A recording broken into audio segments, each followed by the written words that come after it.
रहे हैं city India news channel हक की आवाज। पैराडाइज फंक्शन पैलेस महबूब नगर అడుగు పెట్టకంటే ముందే ఇక్కడ పిల్లలందరినీ కూడా మోటివేట్ చేసి వేలాది మంది విద్యార్థులతోటి జై తెలంగాణ అనిపించిన ఉద్యమకారుడు మున్నూరు రవి ఆయన మీద హత్యాయత్నం కేసు పెడితే వాళ్ళ కుటుంబమే కాదు మున్నూరు రవి పోరాటాన్ని చూసిన ప్రతి మహబూబ్ నగర్ బిడ్డ ఏడ్చిన విషయం, తెలంగాణ ఉద్యమకారులు మొత్తం ఏడ్చిన విషయం నీకు గుర్తు లేదా, మర్చిపోయినవా శ్రీనివాస్ గౌడ్ అని అడుగుతా ఉన్నా.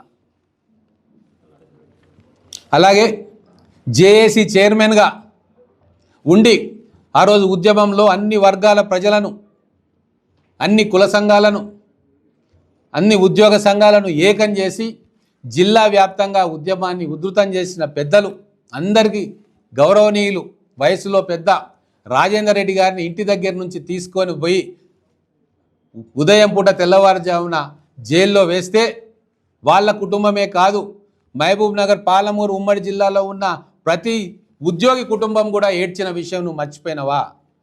ఇంతమందిని ఏడిపించి భయభ్రాంతులకు గురి చేస్తే అవకాశం వచ్చినప్పుడు ఇటువంటి వాళ్ళు ఉండకూడదు, అర్హత లేదు వీళ్లకు పరిపాలన సాగించేది అని చెప్పి ప్రజలు బుద్ధి చెప్పిన తర్వాత 2 సంవత్సరాల తర్వాత ఈరోజు వచ్చి ఏదో చెరువు పక్కన కూర్చొని ఏడుస్తూ ఉంటే ప్రజలు నవ్వుకుంటూ ఉన్నారు.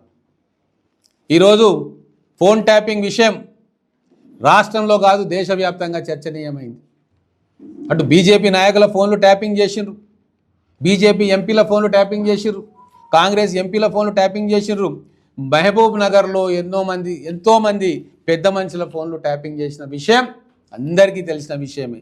మళ్ళీ ఒకసారి దాని గురించి మాట్లాడాలని నేను అనుకోవట్లే. లివింగ్ రూమ్లో, డ్రాయింగ్ రూమ్లో కుటుంబ సభ్యులు మాట్లాడుకుంటున్న విషయం కూడా మీ చెవులకు ఎట్లా తెలిసింది? వాళ్ళందరూ భయంతో దేవుడా భగవంతుడా తెలంగాణ తెచ్చుకున్న తర్వాత మా ఇంట్లో కూడా మేము మాట్లాడుకునే పరిస్థితి లేదు అని చెప్పి కొన్ని వేల కుటుంబాలు ఏడ్చి ఆ ఏడ్పునే ధిక్కార స్వరంగా మార్చి బీఆర్ఎస్ పార్టీని బొందబెట్టిన విషయం మీకు తెలుస్తలేదా ఇంకా? అలాగే అభివృద్ధి విషయంలో చిన్న మాట మాట్లాడదలుచుకున్నా. మీరు అభివృద్ధి చేసిండ్రు అయితే వనపర్తిలో జేఎన్టీ వచ్చిన రోజు మీరు వెళ్ళి మా పిల్లలకు ఎందుకు ఇంజనీరింగ్ కాలేజ్ రాలేదని అడగాల్సి ఉండే. కానీ మీరు ఏం చేసిండ్రు? ఎలక్షన్ ముందు ఒక కాగితం తీసుకొచ్చి జేఎన్టీ వచ్చింది అని చెప్పి డీజే సౌండ్లతోటి మండు టెండలో పిల్లలందరినీ కూడా వాకింగ్ చేయించి స్టేడియం గ్రౌండ్లో మీటింగ్ పెట్టి ఇంజనీరింగ్ కాలేజ్ తెచ్చినా అని చెప్పి ఒక జీవో చూపించారు. ఎక్కడ పోయింది ఆ జీవో? కానీ నేను నా ఎలక్షన్ మేనిఫెస్టోలో వాగ్దానం చేసినాం, IIIT తీసుకొస్తా అని చెప్పిన IIIT తీసుకొచ్చినాం. ఫస్ట్ ఇయర్ క్లాసెస్ అక్కడ నడుస్తూ ఉన్నాయి సజీవ సాక్ష్యంగా. 200 మంది తెలంగాణ పిల్లలు అక్కడ IIITలో చదువుతూ ఉన్నారు. అండర్ గ్రౌండ్ డ్రైనేజ్ తీసుకొస్తా అని చెప్పిన 603 కోట్లతోటి నభూతోన్న భవిష్యత్ అన్నట్టుగా, ఏ పట్టణానికి రానట్టుగా ముఖ్యమంత్రి రేవంత్ రెడ్డి గారి ఆశీర్వాదంతో ఈరోజు మహబూబ్ నగర్కు 603 కోట్లతోటి అండర్ గ్రౌండ్ డ్రైనేజ్ తీసుకొచ్చినాం. కాగితాలకు పరిమితం కాలే, ముఖ్యమంత్రి గారే స్వయంగా వచ్చి IIITకి అండర్ గ్రౌండ్ డ్రైనేజ్కి 220 కోట్ల శాశ్వత మంచినీటి పరిష్కారం కోసము వారే తన స్వహస్తాలతోటి భూమి పూజ చేయించిన ఘనత మా కాంగ్రెస్ పార్టీది, మాది, మా నాయకులది, ఇక్కడ ఉన్న ఎమ్మెల్యేగా నాది. చాలా ఊర్లలో, తిమ్మసాన్ పెళ్ళలో మీ దాష్టీకానికి తట్టుకోలేక ఊర్లు వదిలేసి అడవులలో పడుకున్నారు. ఆ కుటుంబాలు ఏడ్చినాయి. ముదిరాజు బిడ్డలు, యాదవ బిడ్డలు ఊర్లు వదిలేసిపోయినరు.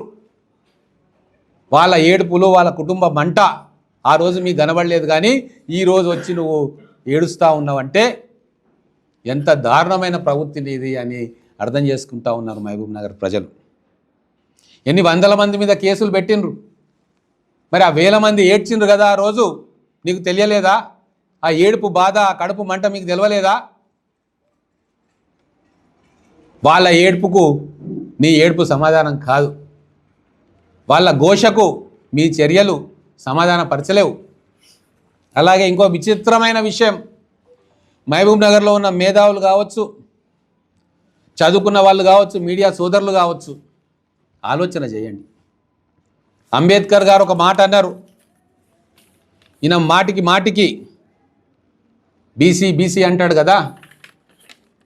అంబేద్కర్ గారు ఒక మాట అన్నారు, progress of any society depends on the progress of education in that society. ఆయన కొటేషన్ ఇది. ఎన్నో యూనివర్సిటీలలో ఆ కొటేషన్ను పెట్టి పిల్లలను మార్గదర్శకం చేస్తున్న సందర్భం నేను చూసిన ఎన్నో యూనివర్సిటీలలో. జాతుల అభివృద్ధి ఆ జాతులు తమ పిల్లలకి ఇచ్చే విద్య పైన ఆధారపడి ఉన్నది. పేదరికాన్ని నుంచి బయటికి తీసుకురావాలంటే ఆ జాతులన్నీ కూడా చదువుకోవాలి, విజ్ఞానాన్ని సముపార్జించాలి, జ్ఞానాన్ని సముపార్జించుకోవాలి, ప్రపంచవ్యాప్తంగా ఏం జరుగుతుందో తెలుసుకోవాలి, దానికోసం శ్రమించాలి ఆ జాతులు అని చెప్పి అంబేద్కర్ గారు చెప్పిన విషయం ఏ రోజు ఎక్కడ చదువుకోలేదా? అలాగే పూలే గారు గొప్ప మాట చెప్పిండ్రు. తరతరాల బానిసత్వపు ఆలోచనల నుండి బయటపడాలంటే వెనకబడ్డ జాతుల పిల్లలకు విద్య ఒకటే ఏకైక మార్గం అని చెప్పి పూలే గారు చెప్పిండ్రు. మరి అటువంటి అంబేద్కర్ గారి సూచనలు పాటిస్తున్నాం కాబట్టే, వారి ఆలోచన శైలిని పునిగిపుచ్చుకున్నాం కాబట్టే, జ్యోతిబా పూలే గారి ఆశయాలను అర్థం చేసుకున్నాం కాబట్టే, వారి ఆవేదనను అర్థం చేసుకున్నాం కాబట్టే నువ్వు ఎంతో గొప్పగా చెప్తున్న veg non veg market R&B దగ్గర ఉన్న దాన్ని అంబేద్కర్ గారి ఆలోచనల విధానంలో భాగంగా, పూలే గారి విప్లవాత్మకమైన ఆలోచనల విధానంలో భాగంగా ఆ వెజ్ నాన్ వెజ్ మార్కెట్ను మార్చి దాన్ని అంబేద్కర్ పూలే విజ్ఞాన కేంద్రంగా మార్చి కొన్ని వేల మంది పిల్లలకు భవిష్యత్తులో వాళ్ళు విజ్ఞానాన్ని సమకూర్చుకునే ఒక మహత్తర ప్రయత్నం చేస్తుంటే అది కూడా నీకు వెకిలిగా కనిపిస్తూ ఉంది. ఎవరి కోసం రాజకీయాలు చేయాలి? ఓట్ల కోసమా? కులాలను విడదీయడానికా? కాదు, కులాలను కలపాలి, ఆ బిడ్డలను చదివించాలి, ఆ బిడ్డలకు జ్ఞానోదయం కలిగించాలి, వాళ్లకు సౌకర్యాలు కల్పించాలి. కార్పొరేట్ స్కూళ్ళల్లో హైదరాబాద్లో దొరికే విజ్ఞాన సంపదను మన బడుగు బలహీన మైనారిటీ బిడ్డల కళ్ళ ముందు ఉంచితేనే అది నిజమైన రాజకీయం అవుతుంది. ఆ నిజమైన రాజకీయం చేయడానికే మేము రాజకీయాల్లో ఉన్నాం తప్ప సమాజాన్ని అర్థం చేసుకోకుండా కేవలం నీ స్వార్థపు కళ్ళతోటి సమాజాన్ని చూస్తే ఇటువంటి మాటలే మీ నోటి నుంచి వస్తాయి. ప్రతి ఒక్కరు, నేను ప్రతి బీసీ సమాజాలతో మాట్లాడుతూ ఉన్నా. కోత్వాల్ గారు మాట్లాడుతూ ఉన్నారు వెనకబడ్డ మైనార్టీ వర్గాల దుస్థితి ఏందని. మా వినోద్ కుమార్ గారు, చంద్రకుమార్ గారు మా ఎస్సీ బిడ్డల ఎడ్యుకేషన్ ఎట్లా, హాస్టల్ ఎట్లా నిరంతరం శ్రమిస్తూ తపిస్తూ ఉన్నారు. వాళ్ళు ఎవ్వరు కూడా కోరుకోవట్లే. ఇంకా పురాతనమైన ఆ వృత్తులతోటే జీవనం కొనసాగించి మా పిల్లలు కూడా దీంట్లోనే ఉండాలని చెప్పి ఏ బీసీ బిడ్డ, ఏ ఎస్సీ బిడ్డ కోరుకోవట్లే. మేము పడ్డ కష్టము తరతరాలుగా మేము చేస్తున్న వృత్తులు కొందరికే ఉపాధి కల్పిస్తూ ఉన్నాయి. కానీ ఇన్ని లక్షల కోట్ల మంది పిల్లలకు అది ఉపాధి కల్పించలేవు మా కులాలలో. వాళ్ళు చదువుకొని ఎదిగితే ప్రపంచవ్యాప్తంగా ఉన్న అందరితోటి వాళ్ళు పోటీ పడాలని చెప్పి ఆ తల్లిదండ్రులు కోరుకుంటున్నారు. మా పిల్లలు చదువుకొని పెద్ద ఉద్యోగాలు చేయాలని చెప్పి కలలు కంటున్నారు. దానికోసం వాళ్ళు కాయకష్టం చేసుకుంటున్నారు. ఎందుకు మా యాదవ బిడ్డలు జీవాలను తీసుకొని అడవుల మధ్యలో, చిరుతపుల్ల మధ్యలో పోయి అక్కడ నెల రోజులు 2 నెలలు ఎందుకు అక్కడ నివాసం ఏర్పరచుకొని పండుకుంటూ ఉన్నారు? వాళ్ళ మీద గాయాలైనాయి, దాడులు జరిగినాయి.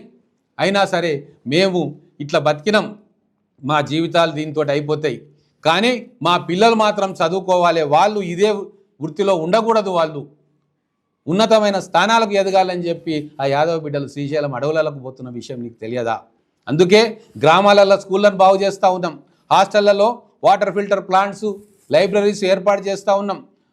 అవన్నీ కూడా ఒక మార్పు దిశగా మహబూబ్ నగర్ను మేము తీసుకెళ్తా ఉన్నాం.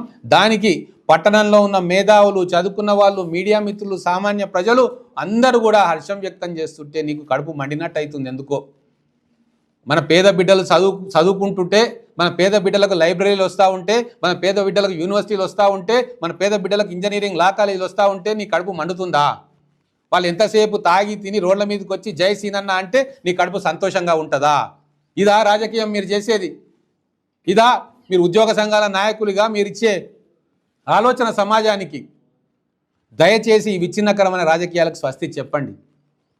ఓ 100 మందిని నువ్వు కన్విన్స్ చేసుకోగలుగుతావేమో, ఇటువంటి మాటలతోటి. కానీ 1,00,000 మంది మేధావులు, 1,00,000 మంది చదువుకున్న వాళ్ళు, 1,00,000 మంది మా పిల్లల భవిష్యత్తు కావాలనుకున్న వాళ్ళు మీ ఆలోచనను తిరస్కరించారు, తృణీకరించారు. కాబట్టే అడ్రస్ లేకుండా పోయింది బీఆర్ఎస్ పార్టీ మహబూబ్ నగర్లో. దయచేసి అర్థం చేసుకోండి. మారుతున్న కాలంలో మనం కూడా మారాలి. మన వికృతపు ఆలోచనల నుంచి బయటికి రావాలి. మన మహబూబ్ నగర్ పట్టణాన్ని భవిష్యత్తు కోసం నిర్మాణం చేయాలి. విజన్ 2047 ఏదైతే ముఖ్యమంత్రి గారు కలలు కంటున్నారో దానికి అనుగుణంగా మన మహబూబ్ నగర్ పట్టణ ప్రణాళికలను ముందుకు తీసుకుపోవాలి. దీన్ని మొత్తం తెలంగాణ సమాజం గమనిస్తూ ఉంది, మహబూబ్ నగర్ సమాజం గమనిస్తూ ఉంది. అలాగే నేను ఒకటే మాట చెప్తా ఉన్నా మీ ద్వారా, 2,000 కోట్ల రూపాయలు తీసుకొచ్చినాం. ఇదే ఎంబీఎస్ డిగ్రీ కాలేజ్కి నువ్వు ఒక్కసారైనా పోయినావో లేదో? నేను ఎన్నోసార్లు పోయినా. హాస్టల్ని కట్టించినాడ. ఈరోజు 30 కోట్ల రూపాయలతోటి కొత్త బిల్డింగ్ను అక్కడ శంకుస్థాపన ముఖ్యమంత్రి గారితో చేయించినాం. మన బాలికల జూనియర్ కాలేజ్ టాయిలెట్లు లేని దుస్థితి, బెంచీలు లేని దుస్థితి, అవన్నిటికీ బెంచీలు ఇచ్చినాం, టాయిలెట్లు కట్టిస్తున్నాం.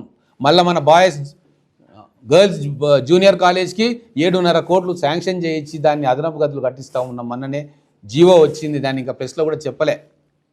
ఎంబీఎస్ జూనియర్ కాలేజ్ దిక్కు ఒక్కసారన్నా పోయినరా? బూతు బంగ్లాలాగా ఉన్నాయి అక్కడ, అక్కడోటి ఇక్కడోటి. వాటికి రిపేర్లు చేయించి దానికి 7 కోట్ల రూపాయలు శాంక్షన్ చేయించినాం. మన పిల్లలు ఇంటర్మీడియట్ విద్యను మంచిగా అభ్యసించాలని చెప్పి. వొకేషనల్ కాలేజ్ కింద ఆడపిల్లలు, యుక్త వయసు వచ్చిన ఆడపిల్లలు కింద బెంచీలు లేకుండా ఇసుక మీద కూర్చుంటే హృదయం ద్రవించి ఇమ్మీడియట్గా వెళ్ళి కొట్లాడి 3 కోట్ల రూపాయలు తెచ్చి ఆ భవనాన్ని పూర్తి చేయించి దాన్ని అన్ని ఫెసిలిటీస్ వచ్చేటట్టుగా అక్కడ చేసి శంకుస్థాపన కూడా చేసినాం కేవలం 1 సంవత్సర కాలంలో. 64 కోట్లతోటి ఏటీసీ అడ్వాన్స్డ్ ట్రైనింగ్ సెంటర్ నిర్మాణం చేసినాం. ఏ రోజైనా అటు దిక్కు పోయినావా? అక్కడ ఉన్న జాగాను ఫౌండేషన్ పేరు మీద తీసుకోవాలని చెప్పి ప్రయత్నం చేసిన సంగతి తెలియదా? ఇక్కడ ఉన్న సంఘాలన్నీ కూడా ఆ రోజు లొలి పెడితే ఆ ఆలోచనను మీరు వెనక్కి తీసుకున్నారు. అదే ల్యాండ్లో మేము Tata consultancy services, Tata projects తోటి ఒప్పందం కుదుర్చుకొని 64 కోట్లతోటి లేటెస్ట్ టెక్నాలజీ తోటి మన బిడ్డలకు, గర్ల్స్ బాయ్స్కు 300 మంది ఫస్ట్ బ్యాచ్ ట్రైనింగ్ అయితే రేపు ఆ ట్రైనింగ్ పూర్తి కాగానే దేశ విదేశాల్లో బెస్ట్ కంపెనీస్లో వాళ్లకు ఉద్యోగాలు వచ్చేటట్టుగా ఆ ప్లేస్ను మేము వాడి దాన్ని మీ కళ్ళ ముందు చూపిస్తూ ఉన్నాం. అభివృద్ధి అంటే ఇదే కదా. ఈ అభివృద్ధిని మేము చేస్తూ ఉంటే మీ కళ్ళు ఎందుకు మండుతూ ఉన్నాయి? ఒకవేళ మీకు సమ్మతం లేకుంటే ఊరుకోండి, కానీ మేము చేసేదాన్ని మా కాళ్ళల్లో కట్టెలు పెట్టి ప్రయత్నం చేసి మహబూబ్ నగర్ బిడ్డల, మహబూబ్ నగర్ మేధావుల, మహబూబ్ నగర్ ఉద్యోగుల, మహబూబ్ నగర్ మీడియా మిత్రుల సమాజ శ్రేయస్సు కోరే వాళ్ళ ఆగ్రహానికి, వ్యతిరేకతకు గూడు కట్టుకునే ప్రయత్నం మీరు దయచేసి చేయవద్దు అని చెప్పి చెప్తా ఉన్నా.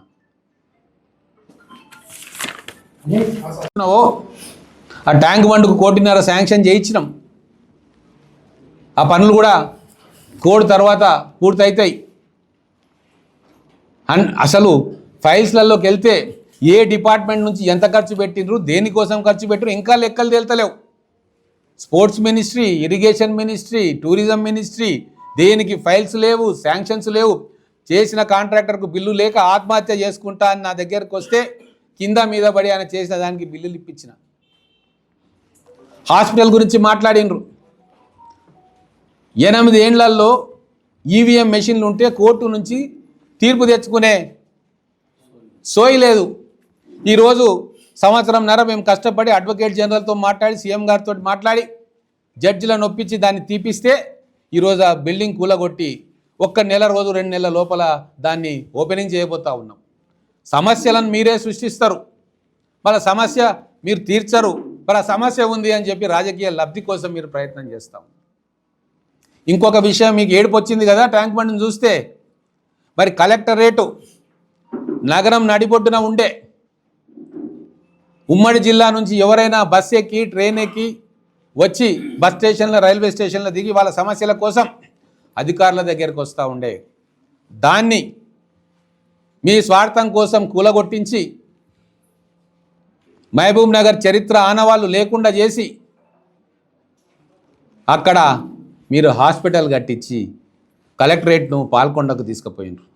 ఈరోజు ఏడుస్తున్నారు. గ్రామాల నుంచి వచ్చే ప్రజలు కానీ, దివ్యాంగులు కానీ, వికలాంగులు కానీ గేటు బయట ఆటో తిప్పితే దేక్కుంటా పాకుంటా లోపలికి దాదాపుగా 700-800 మీటర్లు ఉంటుంది. పాకుంటా లోపలికి పోయి వాళ్ళు ఏడుస్తున్నారు, వాళ్ళ కుటుంబాలు ఏడుస్తున్నాయి. వాళ్ళ ఏడుపు నీకు కనబడతలేదా? బాధ అనిపిస్తుంది. మేము ఎప్పుడు కలెక్టరేట్ ఆఫీస్కు పోయినా ఎవరో ఒకరు కుంటోళ్ళు, బీదోళ్ళు, గుడ్డివాళ్ళు ఆఫీసర్లతో పని కోసం లేదా సామాన్య ప్రజలు ఎక్కడో బస్సు దిగి నడుచుకుంటూ అక్కడికి వస్తూ ఉన్నారు.